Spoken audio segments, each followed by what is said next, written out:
بسم اللہ الرحمن الرحیم الحمد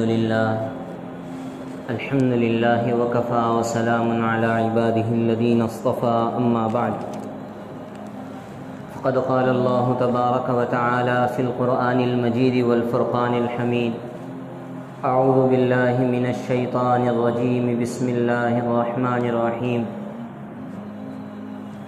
فاصدع بما تؤمر وأعرض عن المشركين.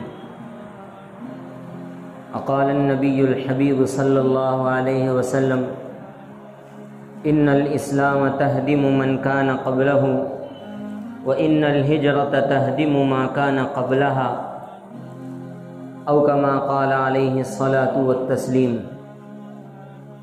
سبحان ربك رب العزة عما يصفون وسلام على المرسلين والحمد للہ رب العالمین. اللہم صل علی سیدنا محمد وعلی آل سیدنا محمد وبارک وسلم. اللہم صل علی سیدنا محمد وعلی آل سیدنا محمد وبارک وسلم. اللہم صل علی سیدنا محمد وعلی آل سیدنا محمد وبارک وسلم.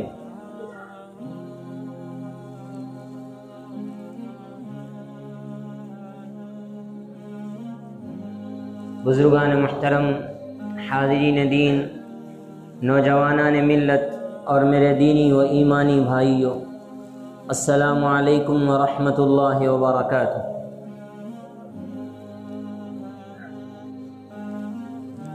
گزشتہ جمعے میں آپ کے سامنے حضور اقدس صلی اللہ علیہ وسلم کی پاکیزہ سیرت اور آپ کی حیات طیبہ کے چند گوشوں پر روشنی ڈالنے کی کوشش کی گئی تھی، اور ہم حضور اقدس صلی اللہ علیہ وسلم کی نبوت کے 5ویں سال میں پہنچ چکے تھے، جس میں آپ صلی اللہ علیہ وسلم اور آپ کے اصحاب پر مظالم کی داستانیں انتہائی درجے تک پہنچ رہی ہیں. آپ صلی اللہ علیہ وسلم ان تکلیفوں اور ان پریشانیوں کے باوجود حق کا علم تھامے ہوئے ہیں اور دعوت توحید سے باز نہیں آ رہے ہیں. حضور اقدس صلی اللہ علیہ وسلم ڈنکے کی چوٹ پر توحید کی دعوت کا آغاز کیا، اور توحید کی دعوت کبھی مکہ کے بازار میں دی جا رہی ہے، تو کبھی مکہ کی گلیوں میں دی جا رہی ہے، تو کبھی صفا کی پہاڑی پر چڑھ کر لوگوں کو جمع کر کے یہ بیان کیا جا رہا ہے تم ایک اللہ کی پرستش کرو، ان معبودان باطلہ کی پرستی سے باز آ جاؤ. اور کبھی لوگوں کے گھروں میں جا جا کر لوگوں کی ٹھوڑی پکڑ پکڑ کر لوگوں کو سمجھایا جا رہا ہے. کبھی اسلام کا پہلا مرکز دار ارقم میں حضور اقدس صلی اللہ علیہ وسلم اپنے صحابہ کرام کو جمع کر کے حضور اقدس صلی اللہ علیہ وسلم ان کے سامنے دین حق کی اشاعت کا فریضہ انجام دے رہے ہیں. ابھی یہی دور چل رہا ہے، اور یہاں پر مظالم کی داستانیں طویل ہوتی جا رہی ہیں. آپ صلی اللہ علیہ وسلم کو تکلیفیں دی جا رہی ہیں، آپ کے صحابہ کو تکلیفیں دی جا رہی ہیں، اور تکالیف کی انتہا، مظالم کی انتہا. میں نے اس سے پہلے مظالم کی انتہا کا تذکرہ کیا. حضرت خباب بن الارت رضی اللہ عنہ، حضرت بلال رضی اللہ عنہ، اور حضرت ابو ذر غفاری رضی اللہ تعالی عنہ، حضرت عمار بن یاسر رضی اللہ عنہ، حضرت سمیہ رضی اللہ عنہا، اور دیگر اور بھی بہت سے صحابہ کرام کا تذکرہ کیا. ابھی یہ مظالم کا سلسلہ طول پکڑ رہا ہے، اور دن بدن اس میں شدت آتی جا رہی ہے. یہ اب تکلیف برداشت سے باہر ہو رہی ہے، اور یہ جو ظلم ہو رہا ہے یہ بھی برداشت سے باہر ہو رہا ہے. اللہ کے نبی صلی اللہ علیہ وسلم اپنے اصحاب کے سلسلے میں غور و فکر فرما رہے ہیں. حضرت عمار بن یاسر کے سامنے سے گزر رہے ہیں، اصبر آل یاسر، اے یاسر کی اولاد صبر کرو، اللہ تمہارے صبر کا بدلہ دے گا، اللہ تمہارا نام اور مقام بلند کرے گا. جنت میں تمہیں اعلیٰ مرتبے پہ فائز کرے گا۔ حضرت خباب کو اللہ کے نبی تسلی دے رہے ہیں، حضرت بلال کو تسلی دے رہے ہیں، حضرت ابو فہیقہ کو تسلی دے رہے ہیں، دیگر اور صحابہ کرام کو صبر کی تلقین فرما رہے ہیں۔ اب صرف حضور تک نہیں بلکہ آپ کے ماننے والوں پر بھی ظلم و ستم ہو رہا ہے، آپ کے احباب پر بھی ظلم و ستم ہو رہا ہے، آپ کے خاندان اور آپ کے گھرانے پر بھی صرف دعوت توحید کے لیے، صرف اسلام کے نام کے لیے تکلیفیں دی جا رہی ہے، اور حضور اقدس صلی اللہ علیہ وسلم اسی میں فکر میں مبتلا ہے، سرگرداں ہیں، پریشان ہیں، اور اللہ کے نبی صلی اللہ علیہ وسلم کی اپنے اصحاب کی یہ حالت دیکھ کر حضور برداشت نہیں کر پا رہے ہیں، غم سے نڈھال ہو رہے ہیں، راتوں میں اٹھ کر اللہ سے دعائیں کر رہے ہیں۔ ابھی یہ زمانہ چل رہا ہے، اللہ پاک کی طرف سے ہجرت کا حکم آتا ہے، صحابہ کرام سے مشورہ کیا جاتا ہے اور ان سے کہا جاتا ہے کہ کیا ہجرت کرنے کے لیے آپ لوگ تیار ہیں؟ تو پھر صحابہ کرام کہتے ہیں کہ ہاں ہم تیار ہیں۔ تو پھر جگہ کا تعین، کہاں جانا ہے، کس جگہ جانا ہے، اس سلسلے میں بات چیت ہوتی ہے۔ اب اس سلسلے میں جب بات ہو رہی ہے تو بعض صحابہ یمن کا مشورہ دیتے ہیں، بعض دیگر اور جگہوں کا مشورہ دیتے ہیں، اور بعض صحابہ یہ کہتے ہیں حبشہ کی طرف ہجرت کرنا چاہیے۔ تو سب سے پہلی ہجرت جو ہے وہ حبشہ کی طرف، شاہ حبشہ شاہ نجاشی کے سامنے جو وہ اس وقت وہاں کا بادشاہ تھا، وہاں کے لیے صحابہ کرام کا ایک قافلہ وہاں پہنچتا ہے۔ جہاں پر روایات کا اختلاف ہے، بعض روایات میں 16 افراد، بعض روایات میں 18 افراد، بعض روایات میں 18 افراد کے ساتھ 4 عورتیں بھی وہاں پر شامل ہیں، اور یہ اسلام کا پہلا قافلہ ہے جو ہجرت کر رہا ہے اور ہجرت کر کے اپنے منزل مقصود تک پہنچ رہا ہے۔ وہاں پر حضور اقدس صلی اللہ علیہ وسلم ہجرت کا حکم دے رہے ہیں، وہاں پر حضور اقدس صلی اللہ علیہ وسلم ہجرت کے سلسلے میں لوگوں کو بیان کر رہے ہیں، لوگوں سے یہ کہہ رہے ہیں کہ آپ ہجرت کے وقت آپ اپنے گھر بار کو چھوڑیں گے، آپ اپنے مال و منال کو چھوڑیں گے، آپ اپنی جائیداد کو چھوڑیں گے، آپ سب چیزوں کو چھوڑ کر، سب چیزوں سے دور ہو کر اللہ کے لیے ہجرت کریں گے۔ تو ان پہلے قافلوں میں حضرت عثمان بن عفان اور ان کی اہلیہ رقیہ بنت محمد صلی اللہ علیہ وسلم، حضرت عثمان کی جو پہلی زوجہ ہیں حضرت رقیہ، جو آپ صلی اللہ علیہ وسلم کی صاحبزادی ہیں حضرت رقیہ، وہ بھی اس میں شامل ہیں۔ پہلی ہجرت میں حضرت عثمان، حضرت رقیہ، حضرت مصعب بن عمیر، حضرت عبد الرحمن بن عوف اور حضرت ابو حذیفہ اور بڑے بڑے صحابہ کرام، 18 مردوں اور 4 عورتوں کا قافلہ ہے، اور 4 عورتوں کا قافلہ ہجرت کے لیے روانہ ہو رہا ہے۔ اللہ کے نبی صلی اللہ علیہ وسلم انہیں ہجرت کی تلقین فرما کر واپس آ جاتے ہیں۔ وہ ایک بندرگاہ پہ پہنچتے ہیں، وہاں 2 کشتیاں کھڑی ہوئی ملتی ہیں، اور وہ 2 کشتیوں پہ سوار ہو کر وہ حبشہ کے لیے نکل جاتے ہیں۔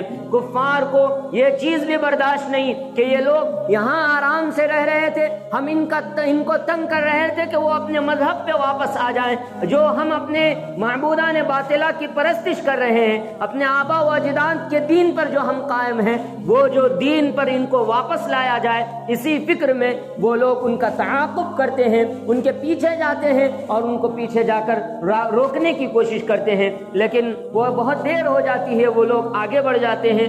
آگے بڑھنے کے بعد وہاں پر اللہ کے نبی صلی اللہ علیہ وسلم کے سامنے وہ لوگ واپس آتے ہیں اور پھر یہ کہتے ہیں کہ آپ کے لوگ یہاں سے چلے گئے ہیں، ہم ان کو چین سے رہنے نہیں دیں گے، یا تو آپ اپنے مذہب سے پھر جاؤ یا تو ہم تکلیفوں کی انتہا کریں گے، آپ کو ماریں گے، آپ کو ستائیں گے، آپ پر ظلم کی انتہا کر دیں گے۔ اللہ کے نبی صلی اللہ علیہ وسلم ابھی خاموش ہیں۔ اس دوران مکے میں ایک واقعہ پیش آتا ہے، وہاں پر ایک میٹنگ چل رہی ہوتی ہے، بڑے بڑے سرداران قریش وہاں پہ موجود موجود ہوتے ہیں اور قریش کے لوگ وہاں پہ موجود ہو کر ایک پلاننگ کر رہے ہیں اللہ کے نبی صلی اللہ علیہ وسلم کے یہ جو لایا ہوا دین ہے اس دین کو ختم کرنے کے لیے، اس توحید کی دعوت کو ختم کرنے کے لیے، اس مشن کو ختم کرنے کے لیے وہ وہاں پہ میٹنگ کر رہے ہیں۔ بہت سارے افراد وہاں پہ جمع ہیں۔ حضور اقدس صلی اللہ علیہ وسلم نماز پڑھ رہے ہیں، حضور اقدس صلی اللہ علیہ وسلم نماز پڑھ رہے ہیں، اور اس میں اللہ کے نبی صلی اللہ علیہ وسلم کو جب اس بات کی اطلاع ملتی ہے وحی کے ذریعے سے، تو آپ صلی اللہ علیہ وسلم سورہ نجم کی آیات تلاوت کرتے ہیں۔ والنجم اذا ہوا ما ضل صاحبكم وما غوا وما ينطق عن الهوى ان هو الا وحي يوحى علمه شديد القوى ذو مرة فاستوى وهو بالافق الاعلى ثم دنا فتدلى فكان قاب قوسين او ادنى فاوحى الى عبده ما اوحى ما كذب الفؤاد ما راى افتمارونه على ما يرى ولقد رآه نزلة اخرى عند سدرة المنتهى عندها جنة المأوى اذ يغشى السدرة ما يغشى ما زاغ البصر وما طغى ألكم الذكر وله الأنثى تلك إذن قسمة ضيزى إن هي إلا أسماء سميتموها أنتم وآباؤكم ما نزل الله بها من سلطان۔ یہ پوری سورت آیت کریمہ سورہ نجم کی عجیب و غریب صورت ہے، عجیب و غریب صورت ہے۔ ساری فصاحت، بلاغت اور قرآن مجید کی اعجاز یہ صورت میں اللہ رب العزت نے جمع کر دی ہے۔ یہ پوری صورت تلاوت کرتی ہیں۔ اس صورت کی آخر میں آیت کریمہ میں سجدہ ہے۔ وہ سجدے کی آیت جب حضور اقدس صلی اللہ علیہ وسلم کی زبان مبارک سے نکلتی ہے، کفار کا جو وہاں پر موجود وہ جو کفار موجود تھے، سرداران قریش موجود تھے، اور وہ میٹنگ کر رہے تھے کہ حضور اقدس صلی اللہ علیہ وسلم کو کیسے تکلیف دی جائے، وہ یہ آیات سننے لگتے ہیں، کان کھول کر سن رہے ہیں۔ پورے کے پورے لوگ موجود ہیں، کان حضور اقدس صلی اللہ علیہ وسلم کے الفاظ کی طرف ہے، قرآن کی طرف ہے۔ ایسا سحر انگیز کلام انہوں نے پوری زندگی میں نہیں سنا تھا، وہ سن رہے ہیں، عش عش کر رہے ہیں۔ جب آخری آیت کریمہ سنتے ہیں، جتنے لوگ وہاں موجود تھے پورے کے پورے لوگ سجدے میں گر جاتے ہیں۔ اللہ کے نبی صلی اللہ علیہ وسلم جب یہ آیت کریمہ تلاوت کرتے ہیں، اگر میں آیت کریمہ آپ کے سامنے پڑھوں گا تو آپ کو بھی سجدہ واجب ادا کرنا پڑ جائے گا۔ وہ سجدہ واجب وہ ادا نہ کرنے کے لیے اس آیت کی تلاوت کر رہا ہوں، اس آیت کی تلاوت میں نہیں کر رہا ہوں۔ سورہ نجم کی آخری آیت جب اللہ کے نبی صلی اللہ علیہ وسلم پڑھتے ہیں، پورا کا پورا جو وہاں پہ موجود قافلہ تھا پورا کا پورا سجدے میں گر جاتا ہے۔ 3 افراد، عتبہ، شیبہ، ولید ابن مغیرہ اور بعد چند اور احباب، یہ لوگ وہ سجدہ نہیں کرتے ہیں، لیکن ان کے دل پر بھی ان آیات کا ایسا اثر پڑتا ہے، وہ زمین سے مٹی لیتے ہیں اور اپنی پیشانی پہ لگا لیتے ہیں کہ وہ سجدے کے حکم میں ہو جائے گا، کہ وہ سجدے میں ہوں۔ یعنی قرآن کی اس قدر تاثیر، قرآن کا اس قدر مرتبہ، قرآن کا اس قدر حیرت انگیز، فصاحت انگیز کلام کہ ان کے دلوں پر رعب ڈال رہا ہے، لیکن وہ وہاں سے اٹھ کے چلے جاتے ہیں اور اٹھ کر اللہ کے نبی صلی اللہ علیہ وسلم سے دور ہو جاتے ہیں۔ اس واقعے کی اطلاع پورے کے پورے عرب میں پھیل جاتی ہے کہ پورے کے پورے کفار، سرداران قریش جو حضور کے جانی دشمن تھے، وہ آپ صلی اللہ علیہ وسلم کے قتل کرنے کی سازش کرنے والے، وہ آج آپ کے ساتھ سجدے میں گر گئے۔ یہ واقعہ جب لوگوں کو پتہ چلتا ہے تو لوگ یہ غلط فہمی میں مبتلا ہو جاتے ہیں کہ سارا کا سارا قریش اسلام قبول کر چکا ہے، سارا کا سارا قریش اسلام، یعنی جب وہ سجدے میں آئے تو لوگوں کو یہی لگا کہ وہ اسلام قبول کر چکے ہیں، وہ ایک اللہ کی پرستش کرنے لگے ہیں، وہ ایک اللہ کو ماننے لگے ہیں۔ جب یہ واقعے کی اطلاع سب کو ملتی ہے، یہی واقعے کی اطلاع حبشہ تک، جہاں پر 18 مسلمان موجود تھے اور 4 عورتیں پہلی ہجرت کے بعد وہاں پہنچی تھی، وہاں اللہ کے نبی صلی اللہ علیہ وسلم نے ان کو بھیجا تھا، ان تک بھی یہ واقعے کی اطلاع ملتی ہے۔ بس اتنی واقعے کی اطلاع ملی اور آگے کی تفصیل کا ان کو علم نہیں کہ بھائی وہ لوگ ایمان نہیں لائے، بس ان لوگوں نے آیات کریمہ کا اثر قبول کیا اور اثر قبول کر کے اس وقت سجدے میں پڑ گئے، پھر اس کے بعد وہ پھر اپنے ہی دین پہ قائم ہیں۔ لیکن جب اس واقعے کی اطلاع ملی وہ مسلمان وہاں خوش ہو گئے اور پورا کا پورا جو 18 مردوں 4 عورتوں کا قافلہ تھا حضور اقدس صلی اللہ علیہ وسلم کے پاس واپس آ گیا۔ وہ پورا کا پورا قافلہ اب یہ جانے والے جتنے لوگ تھے ان لوگوں کو ان لوگوں نے جمع کیا اور جمع کر کے پھر تکلیفیں دینی شروع کر دی. بڑے بڑے صحابہ کرام ہیں، حضرت عبد الرحمن بن عوف، حضرت عثمان بن مظعون، حضرت عثمان بن عفان، حضرت ابو حذیفہ اور حضرت بڑے بڑے صحابہ کرام، خود حضور اقدس صلی اللہ علیہ وسلم کی صاحبزادی حضرت رقیہ زوجہ عثمان بن عفان رضی اللہ عنہ، یہ سب کے سب وہاں پہ موجود ہیں. سب کے سب واپس آ جاتے ہیں. اب یہ آنے کے بعد تم نے ہمارا ملک کیوں چھوڑا اور چھوڑ کر پھر واپس کیوں آئے؟ واپس کیوں آئے؟ اس لیے ہم تمہیں تکلیفیں دیں گے. اس لیے ان صحابہ کرام کو اور تکلیفیں دینی شروع کر دی، ان کو اور ماننا شروع کر دیا. ابھی یہاں پر اسلام کے ماننے والوں کی تعداد اور بڑھتی جا رہی ہے، اسلام لانے والوں کی تعداد اور بڑھتی جا رہی ہے. یہ سن 5 ہجری میں وہاں سے نکلتے ہیں اور 6 ہجری میں واپس آتے ہیں، اور 6 ہجری میں پھر اللہ کے نبی صلی اللہ علیہ وسلم نبوت کے 6ویں سال میں اللہ کے نبی صلی اللہ علیہ وسلم پھر ایک قافلہ تیار کرتے ہیں. اس میں 83 مرد ہوتے ہیں، اس میں 83 افراد ہوتے ہیں اور تقریباً 18 عورتیں ہوتی ہیں. 18 عورتیں اور تقریباً 83 مرد، یہ افراد کا پھر دوسرا قافلہ حبشہ کی ہجرت کے لیے روانہ ہوتا ہے.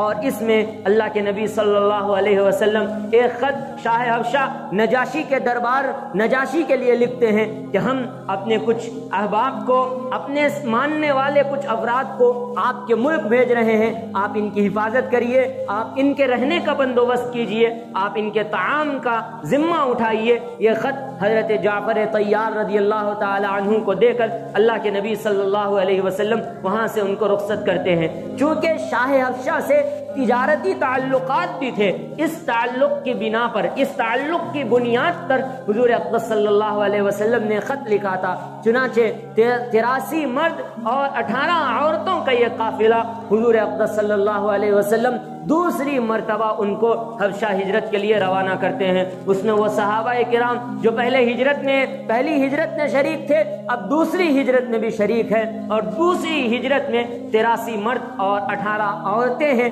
یہ ساری کی ساری حبشہ کی طرف ہجرت کر رہی ہیں.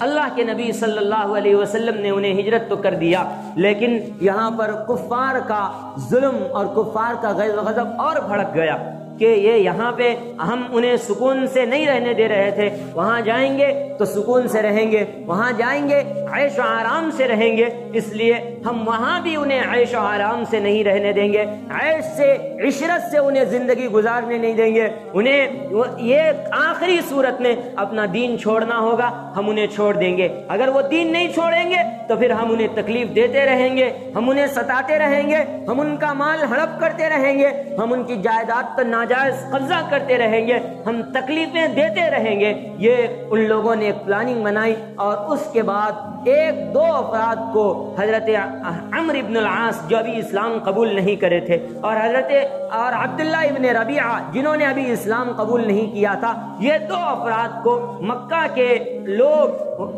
حبشہ بھیجتے ہیں اور بہت سارے خوبصورت تحائف کے ساتھ بھیجتے ہیں. تم جاؤ جا کر ان لوگ شاہ حبشہ سے بات کرو اور نجاشی کے سامنے کہو کہ یہ لوگ ہمارے ملک سے یہاں آ گئے ہیں، جو نہ ہمارے مذہب کو مانتے ہیں نہ آپ کے مذہب کو مانتے ہیں، آپ انہیں ہمارے حوالے کر دیجئے، ہم انہیں اپنے ملک لے جانا چاہتے ہیں، یہ کہو. چنانچہ عبداللہ ابن ربیعہ، عمرو ابن العاص، یہ 2 افراد شاہ حبشہ کے دربار میں نجاشی کے سامنے پہنچتے ہیں. وہاں جتنے درباری ہیں، وہاں جتنے وزراء ہیں، ان سب کی خدمت میں اچھے اچھے قیمتی تحائف پیش کرتے ہیں کہ تم ہماری بات پہ قائم رہنا. جب بادشاہ تم سے پوچھے کہ کیا کرنا ہے، کیا ان کو اپنے وطن بھیج دینا ہے یا پھر یہیں رکھنا ہے، جب تم سے مشورہ لے تو تم مشورہ جو ہے ہمارے حق میں دینا، اور یہاں کے جو لوگ یہاں آ کر بسے ہوئے ہیں مکے سے، ان کو واپس جو ہے ان کے اصل ملک کی طرف ان کو لوٹ جانا ہے، ان کو بھیج دینا ہے. اس سلسلے میں آپ نے رائے دینی ہے. چنانچہ وہ پورے وزراء کو رشوت دی گئی، اور وزیر جو تھے وہاں پر سب کے پیٹ بھرے گئے، خوبصورت تحفے دیے گئے. دوسرے دن شاہ حبشہ کے سامنے وہ لوگ پیش ہوئے، اور پیش ہو کر انہوں نے کہا کہ بادشاہ سلامت، ہم مکے سے آئے ہیں اور یہاں پر چند ایسے افراد ہیں جو نہ آپ کے مذہب کے قائل ہیں نہ ہمارے مذہب میں داخل ہیں.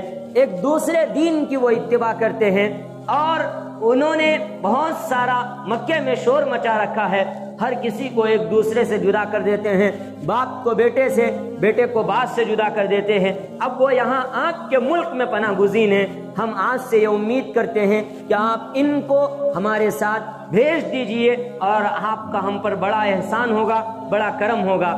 بادشاہ انصاف پرور تھا، نجاشی انصاف پرور تھا، انصاف کو ماننے والا تھا۔ اس نے کہا کہ نہیں، پہلے میں نے آپ کی بات سنی، اب ان کی بھی بات سنوں گا، اور ان کی بات سن کر میں فیصلہ کروں گا وہ کیا کہتے ہیں اور کیا کرتے ہیں اس سلسلے میں۔ چنانچہ حضرت جعفر طیار اور دیگر صحابہ کرام جو حبشہ میں مقیم تھے، وہ سارے کے سارے شاہ حبشہ کے نجاشی کے دربار میں وہ لوگ آئے۔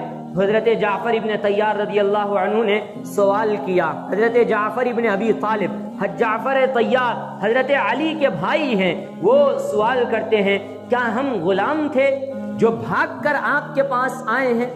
سوال کیا عمرو ابن العاص اور عبداللہ ابن ربیعہ سے، کیا ہم غلام تھے جو تمہاری غلامی سے نکل کر بھاگ کر اس ملک میں آ گئے ہیں؟ بادشاہ کہتا ہے جواب دو عمرو ابن العاص، تو عمرو ابن العاص کہتے ہیں نہیں، ایسی کوئی بات نہیں۔ جعفر طیار پھر سوال کرتے ہیں کیا ہم تمہارا مال چوری کر کے یہاں پر آئے ہیں؟ کیا ہم تمہارا مال چوری کر کے یہاں پر آئے ہیں؟ تو وہ کہتے ہیں، حضرت عمرو ابن العاص وہ کہتے ہیں نہیں، ایسی کوئی بات نہیں ہے، یہ انہوں نے ہمارا مال نہیں چرایا۔ پھر حضرت جعفر طیار پوچھتے ہیں کیا ہم نے کسی کا قتل کیا ہے؟ کیا ہم قاتل ہیں، کسی کا قتل کر کے اس ملک میں پناہ لینے کے لیے آئے ہیں؟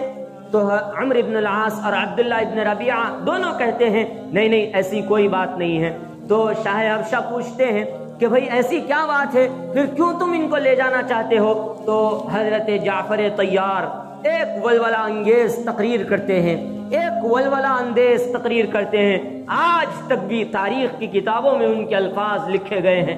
اسلام کی یہ عظیم الشان تقریر ہے، ایک جامع ولولہ انگیز انہوں نے خطاب کیا تھا۔ وہ فرمایا ایھا الملک، بادشاہ سلامت، کننا قوما اہل جاہلیہ، ہم جاہلیت سے تعلق رکھتے تھے، ہم جاہلیت کے زمانے میں سے جاہلیت کے زمانے کو ہم نے پایا، ہم ایسی قوم تھے جس میں جہالت بھری ہوئی تھی۔ نعبد الاصنام، ہم بتوں کی عبادت کرتے تھے، وناکل المیتہ، ہم مردار کو کھاتے تھے، ونأتی الفواحش، اور ہم بہت سارے حرام کام کیا کرتے تھے، ونقطع الارحام، ہم رشتہ داروں سے قطع تعلق کیے ہوئے تھے، وننسی الجوار، اور ہم پڑوسیوں کو تکلیفیں دیا کرتے تھے، یأکل القوی منا الضعیف، ہم میں کا بڑا آدمی چھوٹے آدمی کا مال کھا جاتا تھا، فکننا علی ذلک، ہم اسی حالت میں تھے، حتی بعث اللہ الینا رسولا منا، یہاں تک کہ اللہ نے ہم میں سے ہی ایک رسول کو ہمارے درمیان بھیجا، نعرف نسبہ، ہم ان کے نسب کو جانتے ہیں، وصدقہ، ان کی صداقت کو جانتے ہیں، وامانتہ، ان کی امانت کو جانتے ہیں، وعفافہ، اور ان کی عفت اور پاک دامنی کو جانتے ہیں، فدعانا الی اللہ، تو انہوں نے اللہ کی طرف ہم کو بلایا، کس لیے بلایا؟ لنوحدہ، کہ ہم ایک اللہ کی عبادت کریں، ونعبدہ، ہم ایک اس کی فرمانبرداری کریں، ونخلع ما کننا نحن نعبد آباؤنا من دونہ من الحجارۃ والاوثان، کہ ہم ان چیزوں کو چھوڑ دیں، ترک کر دیں جن پر ہمارے آبا و اجداد قائم تھے، ہم پتھر کو پوجا کرتے تھے، اور ہم دیگر اور چیزوں کی پرستش کیا کرتے تھے، سورج کو اپنا معبود بنائے ہوئے تھے، چاند کو اپنا معبود سمجھ رہے تھے، ہم یہ سب چیزیں کر رہے تھے، اور اللہ کے نبی صلی اللہ علیہ وسلم نے ان چیزوں سے ہم کو منع کیا، وَأَمَرَنَا بِصِدْقِ الْأَمَانَةِ بِصِدْقِ الْحَدِيثِ، اللہ کے نبی صلی اللہ علیہ وسلم نے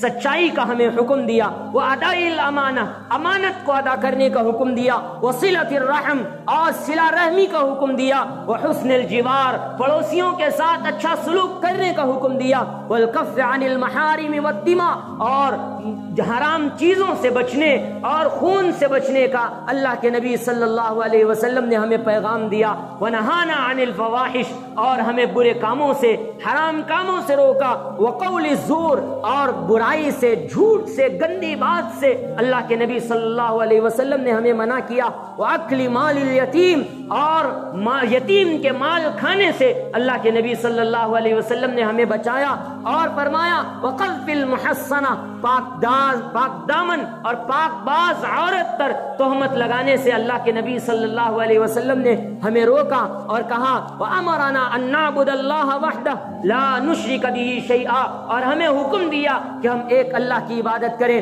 اس کے ساتھ کسی کو شریک نہ کریں, اس کے ساتھ کسی کو قائم نہ کریں, اس کے سامنے کسی کو شریک نہ ٹھہرائیں. اس چیز کا حکم دیا. فَصَدَّقْنَاهُ تو ہم نے ان کی بات پر لبیک کہا, ہم نے ان کی تصدیق کی. وَآمَنَّا بِهِ اور ہم نے ان پر ایمان لایا. وَاتَّبَعْنَاهُ عَلَى مَا أَمَرْنَا بِهِ اور جس چیز کا انہوں نے حکم دیا ہم نے اس کی پیروی کی. فَعَبَدْنَا اللَّهَ وَحْدَهُ ہم نے ایک اللہ کی عبادت کی. فَلَمْ نُشْرِكْ بِهِ شَيْئًا اور ہم اب اس کے ساتھ کسی کو شریک نہیں کرتے ہیں.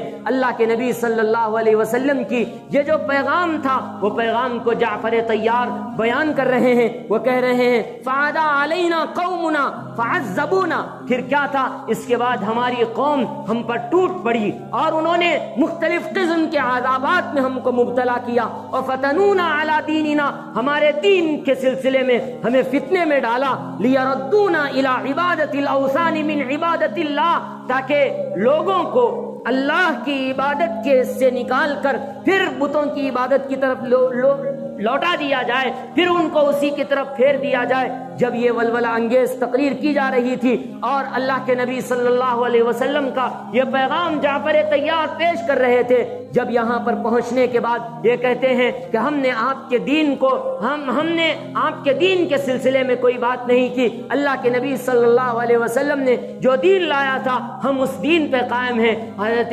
جعفر طیار کی یہ ولولہ انگیز تقریر سن کر شاہ حبشہ نجاشی کہتے ہیں هل معك مما جاء به عن الله من شيء کیا تمہارے پاس تمہارے دین کی طرف سے آئی ہوئی کوئی باتیں موجود ہے, کوئی چیز ہے جو تمہارے پاس موجود ہے. تو وہ کہتے ہیں فبکا وہ حضرت جعفر طیار سورہ طٰہٰ کی ابتدائی آیات تلاوت کرتے ہیں. طٰہٰ ما انزلنا علیک القرآن لتشقى الا تذکرۃ لمن یخشى تنزیلا ممن خلق الارض والسماوات العلی الرحمن علی العرش استوى له ما فی السماوات وما فی الارض وما بینہما وما تحت الثری.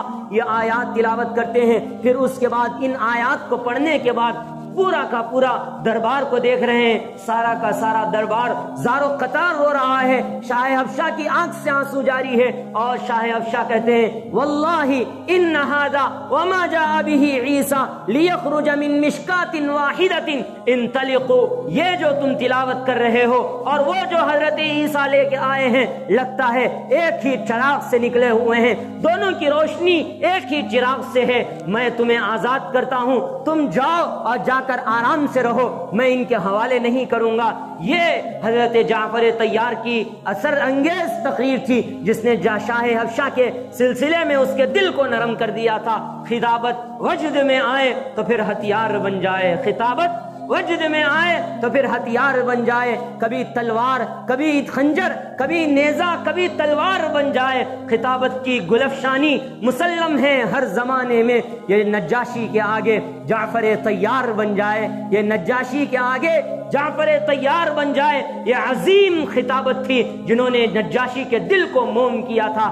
حضرت جعفر طیار کی تقریر میں تقریباً 14 اہم نکات ہیں, 14 اہم پیغامات ہیں جو اللہ کے نبی صلی اللہ علیہ وسلم نے اپنی امت کو سکھایا تھا. توحید, سب سے پہلی چیز توحید. مسلمان کو توحید پر مضبوطی سے قائم ہونا چاہیے. دوسری چیز سچائی, صداقت, بات میں پختگی اپنے اندر پیدا کیجئے, جھوٹ سے پرہیز کیجئے. یہ اللہ کے نبی نے اس دور میں لوگوں کو تلقین دی تھی کہ توحید پہ قائم رہیے, آپ ہمیشہ سچ بولیے, جھوٹ سے پرہیز کیجئے, امانت داری کا خیال کیجئے, آپ دھوکہ دہی سے پاک تجارت کیجئے, آپ لوگوں کے مال کو جو ظلم کر کے ہڑپ لیتے ہیں ایسا کوئی کام نہ کیجیے. صلہ رحمی کیجیے، اپنے رشتہ داروں کے ساتھ، اعزاء و اقارب کے ساتھ بہترین سلوک کیجیے، پڑوسیوں سے اچھا سلوک کیجیے، پڑوسیوں سے اچھے تعلقات قائم کیجیے، اپنے رشتہ داروں کے ساتھ پڑوسیوں کے جو حقوق ہیں ان کو ادا کیجیے، اور حرام کاموں سے پرہیز کیجیے، خوریزی سے گریز کیجیے، بدکاری سے پرہیز کیجیے، جھوٹی بات سے پرہیز کیجیے، مال یتیم سے پرہیز کیجیے، یتیم کا مال نہ کھائیے، اور عورتوں پر الزام نہ لگائیے، نماز قائم کیجیے، زکوٰۃ ادا کیجیے اور روزہ رکھیے. یہ تقریباً 14 اہم نکات ہیں جو اس تقریر سے ماخوذ ہیں. اس تقریر میں حضرت جعفر طیار نے یہ 14 اہم نکات اللہ کے نبی صلی اللہ علیہ وسلم کے پیش کیے ہیں. اے مسلمان، اے مسلمان، اے اللہ کے نبی صلی اللہ علیہ وسلم کو ماننے والے اور توحید کے مت والے، آج بھی حضور اقدس صلی اللہ علیہ وسلم کا دین پوری آب و تاب کے ساتھ قائم ہے. مسلمانوں کو اس بات کی ضرورت ہے کہ وہ اپنے دین پر برقرار رہنے کے لیے ان 14 نکاتوں پر عمل کرے، توحید کے ساتھ، امانت داری کے ساتھ، سچائی کے ساتھ، بڑوں کے احترام کے ساتھ، حرام کاموں سے پرہیز کے ساتھ، رشتہ داروں کے ساتھ حسن سلوک کے ساتھ، پڑوسیوں کے ساتھ حسن سلوک کے ساتھ، نماز کی ادائیگی کے ساتھ، روزے کے ساتھ، زکوٰۃ کی ادائیگی کے ساتھ. ان چیزوں کے ساتھ اپنے معاشرے کو مضبوط کیجئے، اپنے دین کو مضبوط کیجئے. اللہ پاک ہم سب کو عمل کی توفیق نصیب فرمائے. آمین یا رب العالمین. وصلی اللہ تعالی علی نبینا الکریم محمد وآلہ وصحبہ اجمعین برحمتک یا ارحم الراحمین والحمد للہ رب العالمین.